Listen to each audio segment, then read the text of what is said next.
우리들은 이 세상을 살아가다 보면 인생에 위기를 만날 때가 있습니다.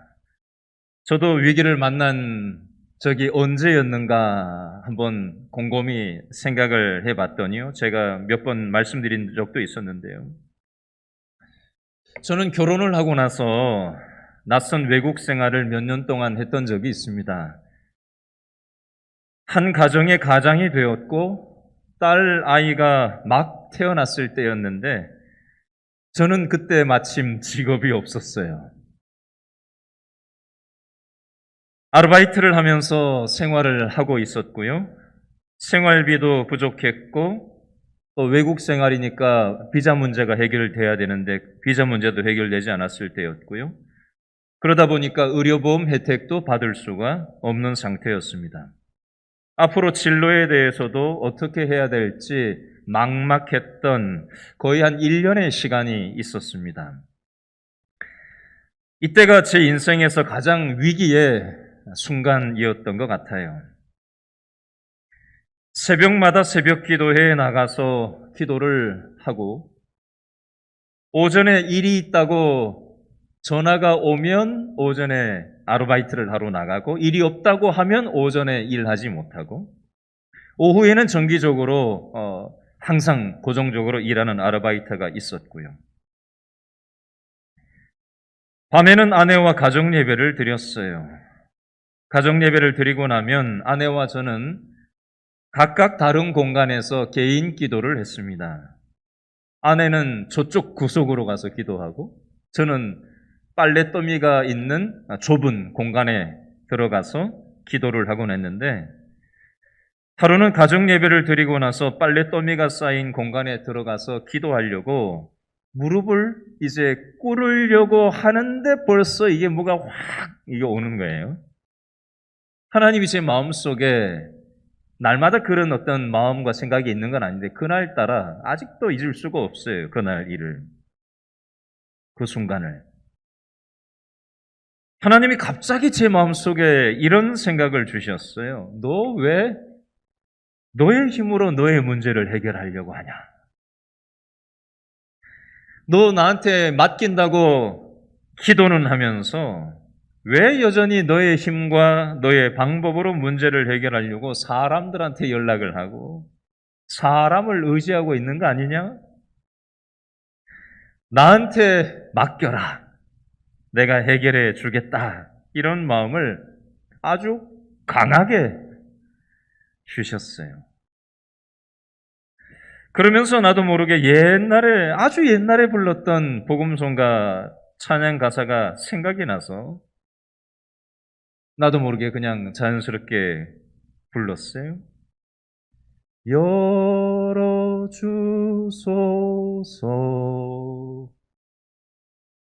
열어주소서. 이렇게 부르지도 못했어요. 벌써 뭐 여러 하는데 뭐 벌써 눈물 콧물 나고 난리가 났어요. 가사를 그냥 불러드리면 내 영을 열어주소서 열어주소서 열어주소서 주님 바라볼 수 있도록 열어주소서 뭐 이렇게 나가는 찬양의 가사예요. 그러면서 뭐 눈물 콧물 그냥 뭐 범벅이 되어서 하나님을 의지하지 않고 내 힘으로 인생의 그 위기를 해결해 보려고 했었던 것을 눈물 콧물 범벅이 돼서 회개 기도했던 그런 기억이 있습니다. 그리고 나서 얼마 지나지 않아서 연락이 왔어요. 제가 그 전화를 받고 그 상황을 가만히 뒤돌아보면서 이건 하나님께서 열어주셨다라고 밖에는 설명할 수 없는 그런 어떤 상황으로 길이 열렸던 것을 제가 경험했던 적이 있습니다. 오늘 본문에 나오는 야곱도 인생의 위기를 만났습니다. 어떤 위기가 왔는지 다 같이 우리 창세기 31장 1절 말씀을 다시 한번 읽어볼까요? 31장 1절 말씀 시작. 누가 야곱이 라반의 아들들이 하는 말을 들은즉 야곱이 우리 아버지의 소유를 다 빼앗고 우리 아버지의 소유로 말미암아 이 모든 재물을 모았다 하는지라. 아멘. 창세기 31장 1절에 나오는 이 라반의 아들들은 누굴까요? 동그라미를 해보시겠어요? 라반의 아들들, 동그라미. 라반의 아들들이 누군가? 야곱에게 있어서 외삼촌이 라반이죠. 외삼촌의 아들이니까 야곱하고는 외사촌간이에요. 그렇죠? 야곱의 부인인 레아와 라헬과는 형제들이었으니까 이 사람들이 야곱에게는 처남들에 해당이 되겠죠. 이 라반의 아들들, 이 처남들, 이 외사촌들이 지금 무슨 말들을 자기들끼리 하고 있는 거죠? 야곱이 우리 아버지 라반의 소유를 뒤로 빼돌려서 지금 저렇게 대단한 부자가 된 거다. 뒤로 빼돌리지 않고는 저렇게 부자가 될 리가 없다. 라고 하면서 자기들끼리 그런저런 얘기를 하고 있는 거예요. 여러분, 이것은 사실이 아니에요. 야곱은 외삼촌 라반과 정식 임금 체결을 맺고 땀 흘려서 성실하게 지금 6년 동안 일해오고 있었어요. 물론 14년 동안 일했죠.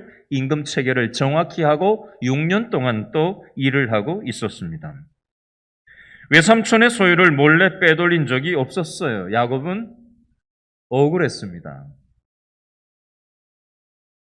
야곱의 위기는 또 하나 있었어요. 31장 2절 말씀을 다 같이 읽어볼까요? 시작. 누가 야곱이 누구의 라반의 안색을 본즉 자기에게 대하여 전과 같지 아니하더라. 아멘. 외삼촌 라반이 야곱을 대하는 것이 6년 전에 임금 체결하기 할 때하고는 지금 달라져 있어요.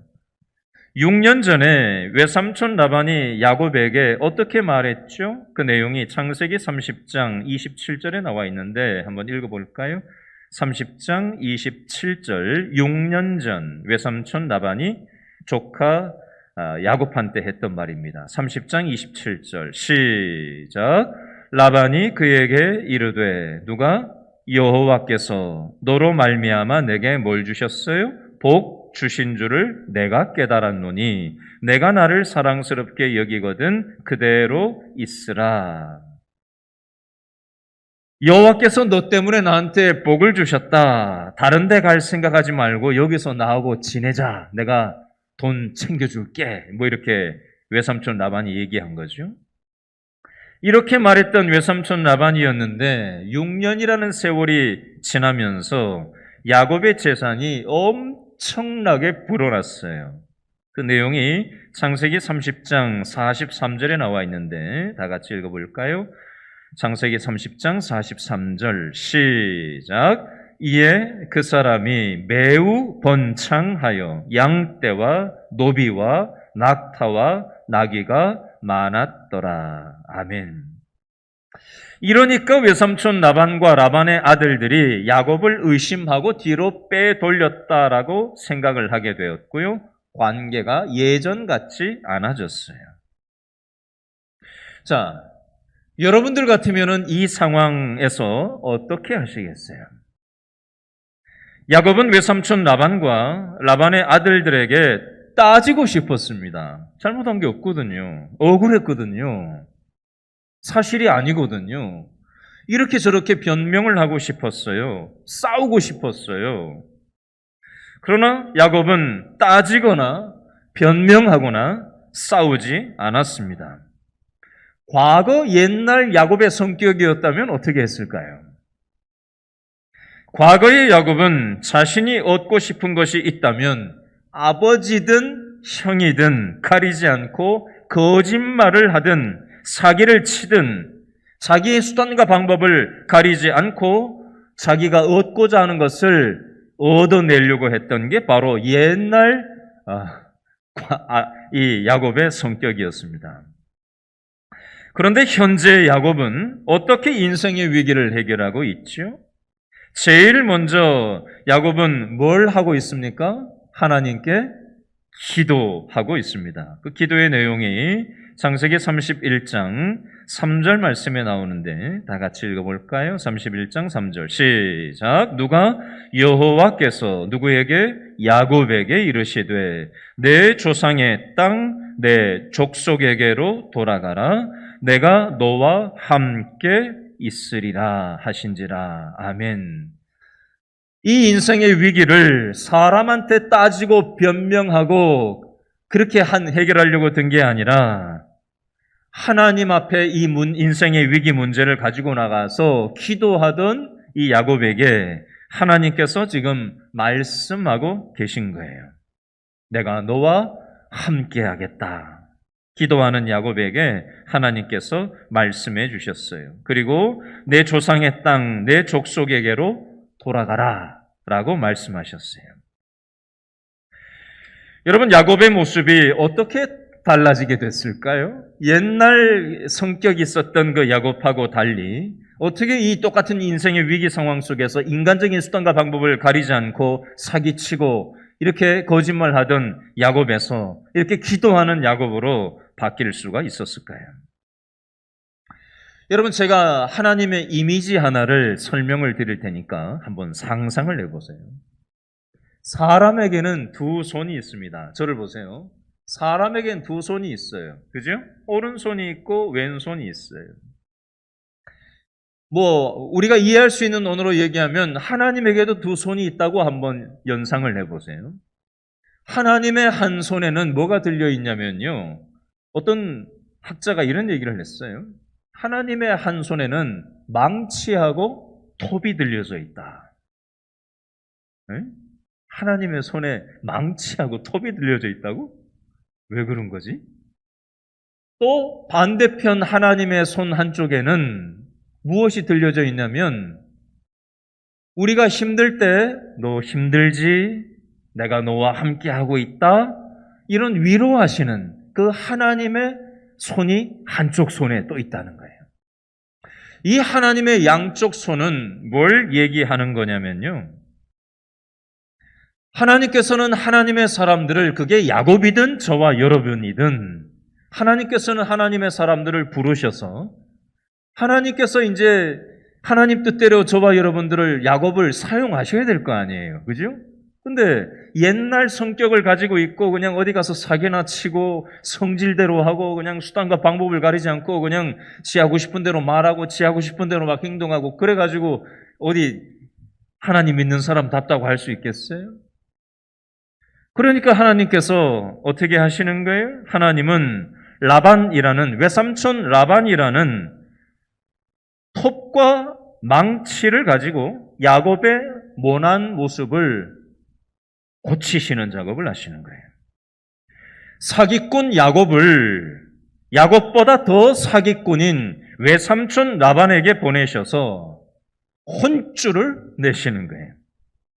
14년 동안 결혼 사기를 당하면서 혼쭐을 당하고 6년 동안 임금 체결을 맺고 났지만 여전히 사기를 계속해서 치는 이 부당한 직장 생활을 통해서 부당 고용을 6년 동안 당하면서 이 혼쭐을 당하면서 하나님께서는 이 외삼촌 라반을 통해서 외삼촌 라반이라는 톱과 망치를 통해서 야곱의 모난 모습을 다듬으시고 혼쭐을 내시고 또 그 성질을 하나님께서는 갈아엎으시는 작업을 하시는 겁니다.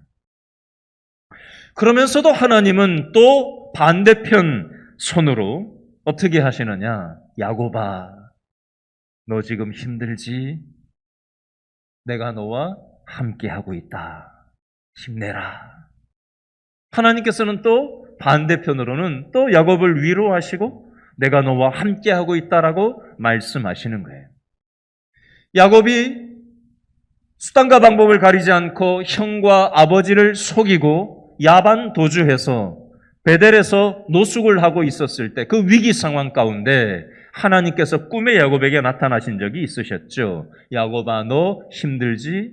내가 너와 함께하고 있다 라고 하나님께서 찾아오셨던 적이 있어요. 그게 하나님의 한쪽 손의 역할이에요. 그러나 외삼촌 라반의 집에서 14년 동안 결혼 사기를 당하고 6년 동안 부당한 이 직장 생활, 야곱에게는 직장 생활이죠. 부당한 이 대우를 당하는 이 6년 동안 혼쭐을 20년 동안 당하면서 야곱이 얼마나 어렵고 힘든 세월을 보냈겠어요. 그러나 하나님께서는 이게 이렇게 될 수가 없는데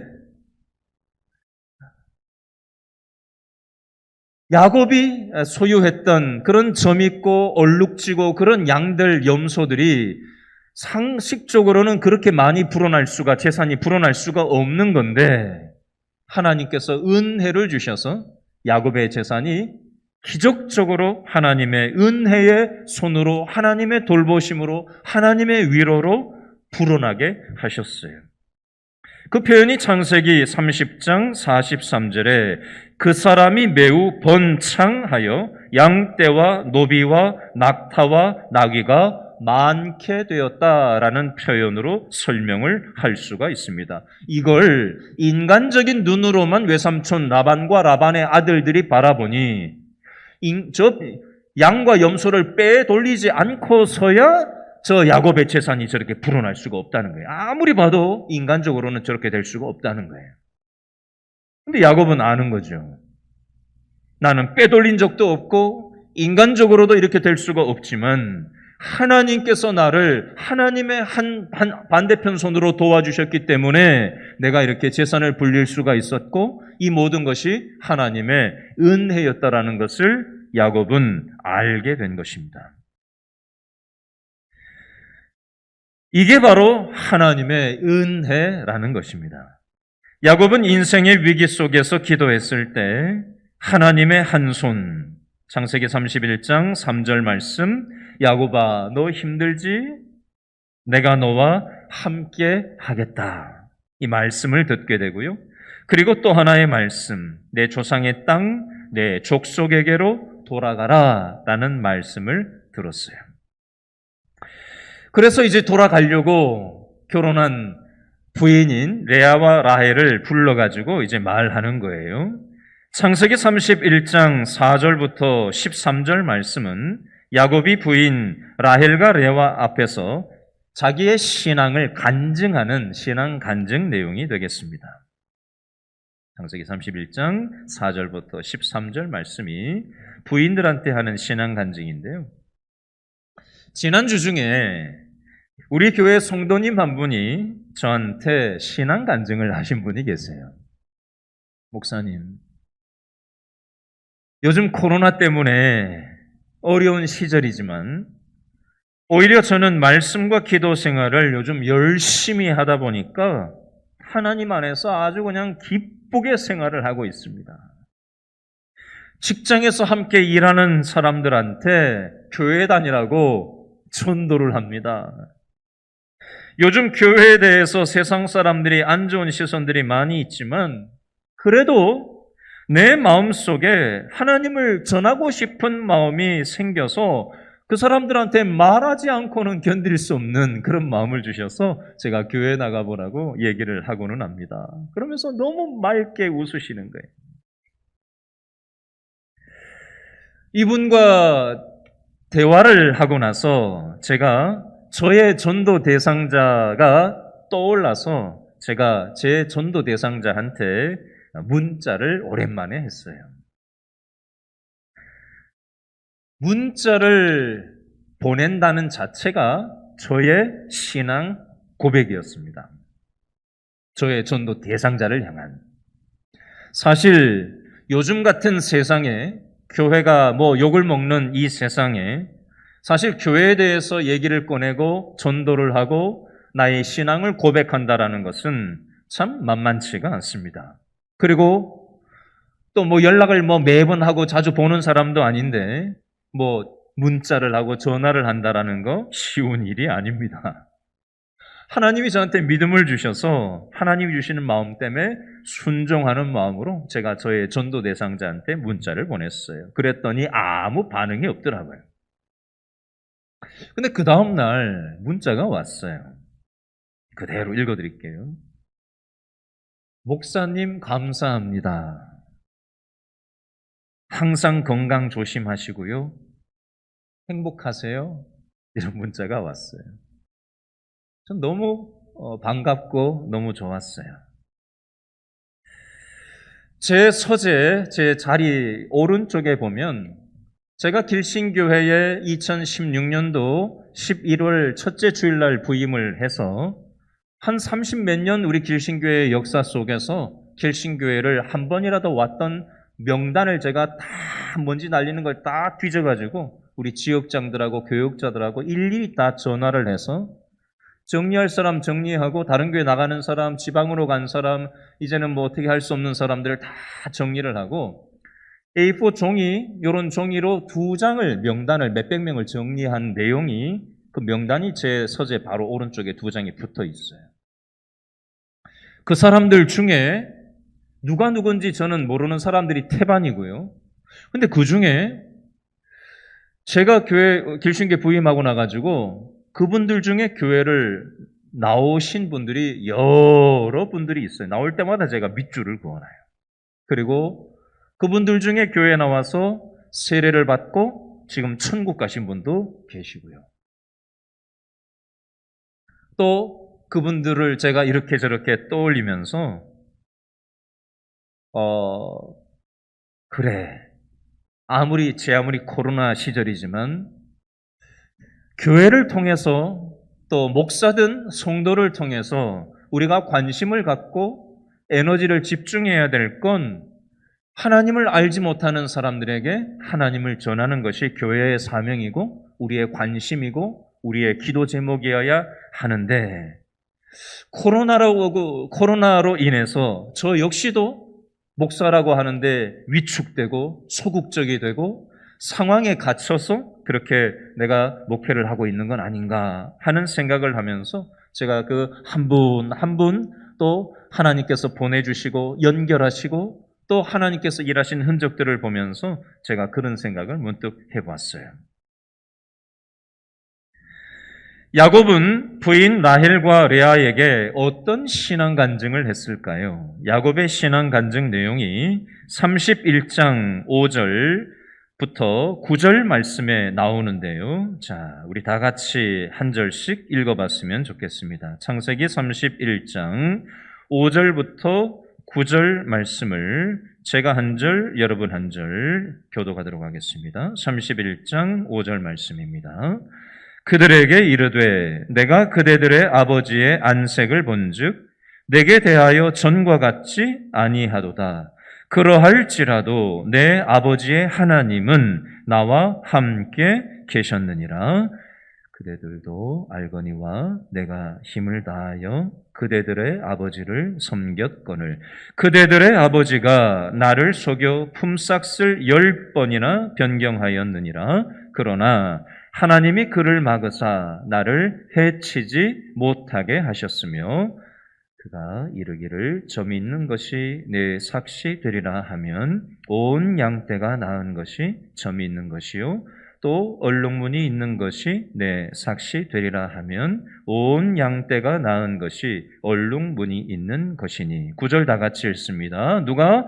하나님이 이같이 그대들의 아버지의 가축을 빼앗아 내게 어떻게 하셨어요? 주셨느니라. 아멘.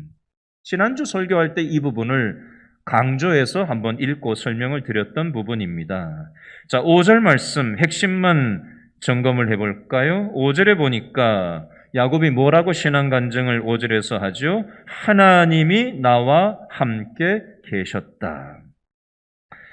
레아 당신의 아버지, 라헬 당신의 아버지, 그대들의 아버지들은 전과 같지 않게 안색이 변했을지라도 하나님은 나와 함께 하셨다라고 지금 두 아내들에게 야곱이 신앙 간증을 하고 있고요.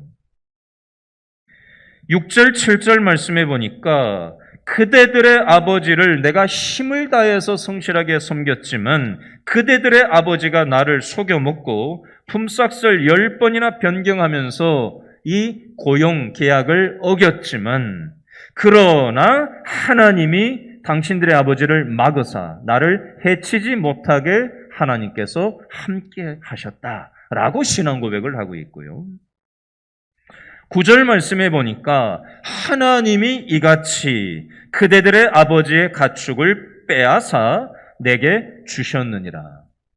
당신들의 아버지하고 당신들의 내 처남들은 내가 양과 염소를 뒤로 빼돌려 가지고 이렇게 재산을 불렸다고 얘기를 하고 있지만 그건 내가 빼돌린 게 아니라 하나님께서 양과 염소를 당신들의 아버지로부터 빼앗아다가 하나님이 나한테 준 거지 내가 빼돌린 게 아니다 라고 하면서 야곱이 신앙 고백을 정확하게 하고 있습니다.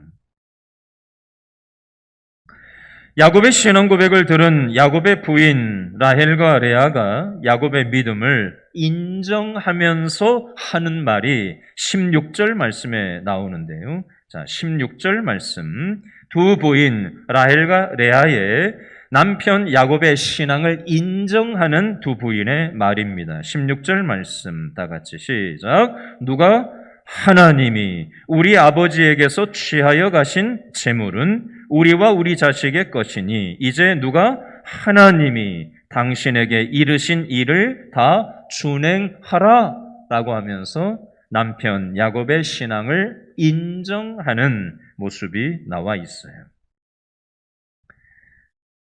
그래서 야곱은 자식들과 아내들 그리고 모든 가축들과 재산을 정리해서 고향 땅 가나안으로 떠납니다.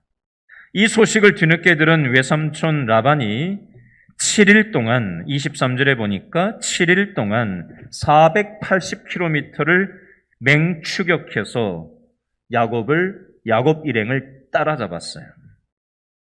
또 한 번의 위기가 온 거죠. 바로 이때 어떤 일이 벌어졌을까요? 자, 24절 말씀 다 같이 읽어볼까요? 시작. 밤에 누가 하나님이 아람 사람 누구한테 라반한테 현몽하여 이르시되 너는 삼가 야곱에게 선악간에 말하지 말라 하셨더라. 아멘.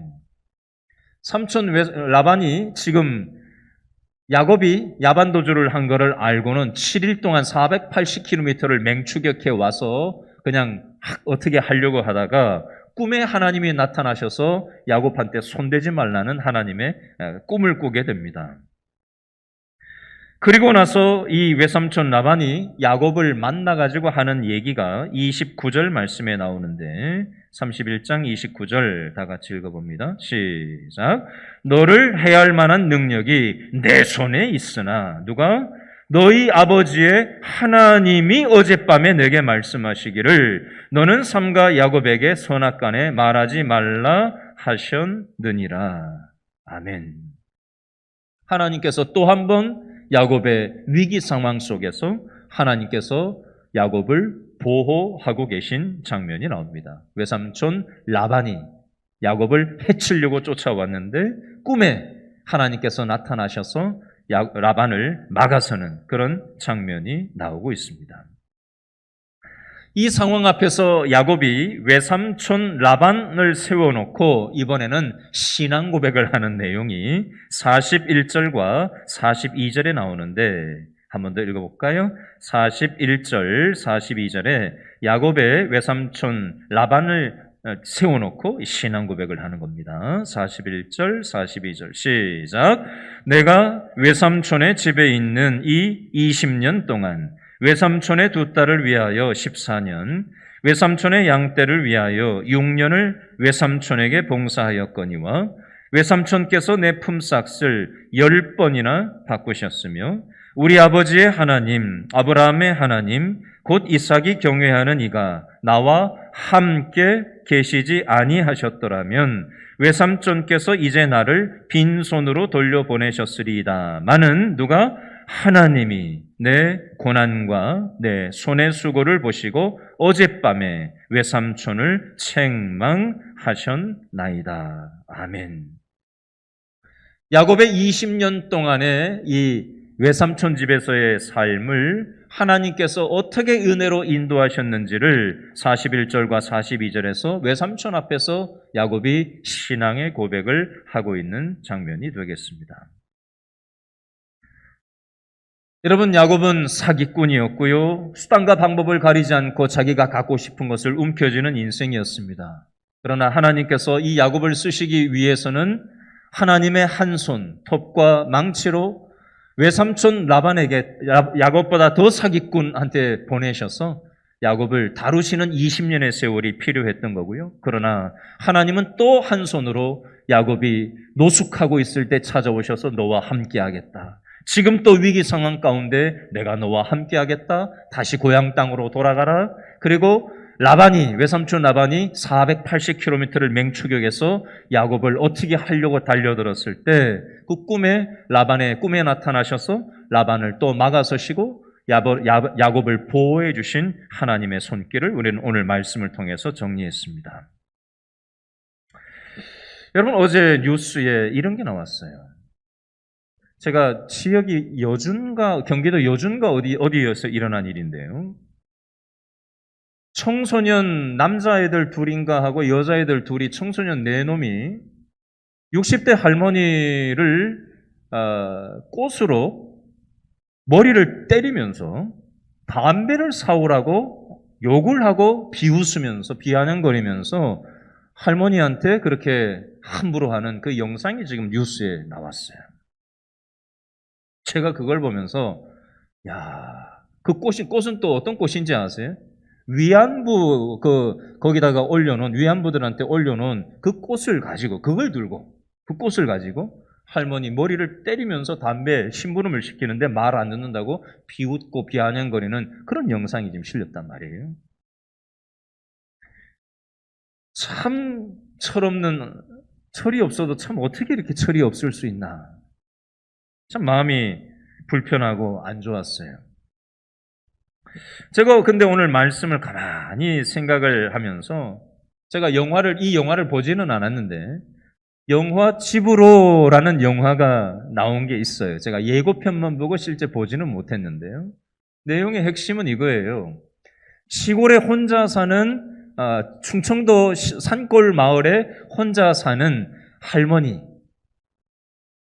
배운 것도 없고 가진 것도 없고 그냥 할머니 한 분이 외롭게 혼자 사시는데 서울에 있던 손주가 7살짜리로 나오나 그 철없는 손주가 할머니하고 어떻게 같이 살게 된 거예요, 한동안.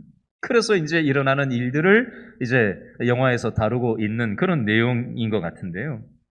예고의 내용을 가만히 보고 내용을 살짝 살펴봤더니 치킨도 없고 피자도 없고 먹고 싶은 거 그건데 이런 거나 막 음식 내온다고 하면서 할머니를 막 치킨 사달라 그랬는데 할머니는 삼계탕을 끓이는 거죠. 이런 거예요. 그리고 이제 막 할머니한테 막 함부로 하는 그 할머니의 모습이 그 영화에 나와요. 근데도 그 철없는 손주를 무조건적으로 사랑하고 돌봐주는 그 할머니의 마음이 그 영화에 배어 있는 것 같아요. 제가 뉴스 기사를 이렇게 영화 집으로라는 그 영화 관련해서 이렇게 검색을 하다 보니까 이 영화에 나왔던 이 주인공 할머니가 서울로 이제 이사를 오게 됐는데 올해 4월 달에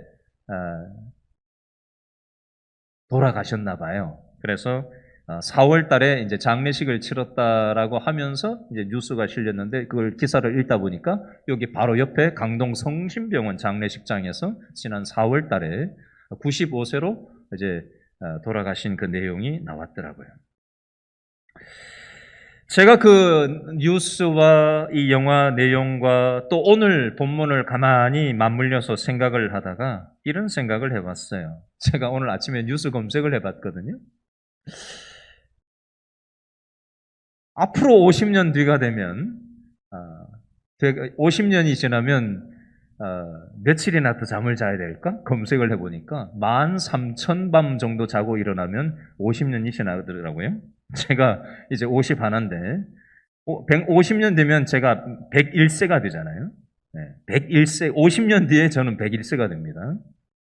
13,000 몇 밤을 자고 일어나면은 101세가 될 텐데, 뭐 그때까지 하나님이 살려주실지 뭐 어떻게 될지 우리는 아무도 장담을 하지 못하잖아요. 야곱도 하나님 앞에 이렇게 부름을 받긴 했지만 참 신앙이 철이 없었어요. 야곱의 신앙이라는 게. 철없는 담배 심부름 시키는 꽃으로 할머니를 때렸다는 어제 뉴스에 나왔던 이 철없는 사춘기 아이들, 영화 집으로에 나왔던 이 철없는 손주의 모습, 철없는 신앙의 모습인 야곱의 모습이 바로 저와 여러분의 신앙의 모습은 아닌가 모르겠어요. 처음부터 우리가 신앙생활이 대본 하나님이 기뻐하실 만한 신앙생활이 되지 않잖아요. 우리가 뭐 하나님 앞에 한 게 뭐가 있어요? 아무 한 게 없는데 예수님께서 십자가에서 죽어주실 만큼 우리를 무조건적으로 책임져 주셨잖아요. 그 사실을 믿음으로 받아들이고 우리는 신앙이 출발을 했단 말이에요.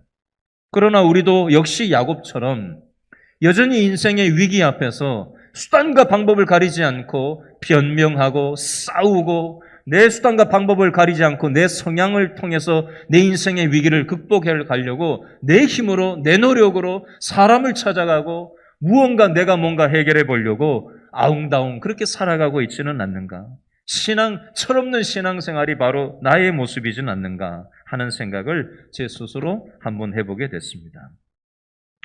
하나님께서는 한 손에는 톱과 망치를 가지고 우리의 인생의 위기를 통해서 우리의 성향에 맞게 우리의 눈높이에 맞게 저와 여러분의 신앙생활을 다듬어 가십니다. 그러나 또 하나님의 한 손으로는 너 힘들지? 내가 너와 함께 하고 있다?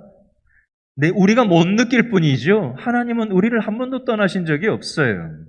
야곱이 노숙할 때도 하나님은 찾아오셨고요. 야곱이 또 인생의 위기 앞에서 또 엎드릴 때 하나님께서 또 만나주시고 내가 너와 함께하고 있었어. 지난번에 임금 받지 못했을 때 또 14년 동안 결혼 사기 당했을 때 내가 함께해서 너가 지금 이렇게 부자가 된 거야. 너 그거 알고 있니? 라고 하나님께서 말씀하시면서 내가 너와 함께하고 있다라는 말씀을 주고 계십니다. 질문합니다.